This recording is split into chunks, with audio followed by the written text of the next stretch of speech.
In Creo Parametric, you can convert a standard part model into a skeleton model. Here I have a master model opened. It is a standard part model. It has surfaces, curves, and datums to serve as the basis for creating other components in an assembly. However, it was accidentally created as a standard part model, and I cannot take this part model and then assemble it as a skeleton. So here is the trick that you can use. I'm going to start off by creating my assembly that I want to use. Let me change the radio button to assembly. I'm going to call this my copter mast for what it is. And let me click the OK button.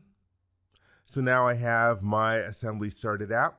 Let's create our skeleton. I will go to the Create command in the ribbon.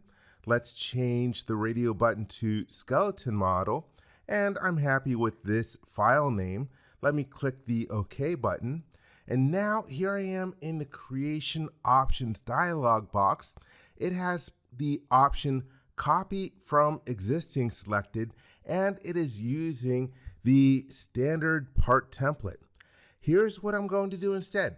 Let's click the Browse button. Here is the master model. I'm going to choose that as the template for creating this new part. Then I will click the OK button, and I will confirm declarations to a notebook.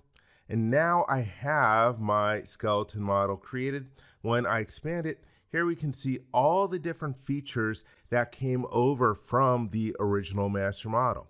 So that is a technique that you can use for converting a standard part model into a skeleton.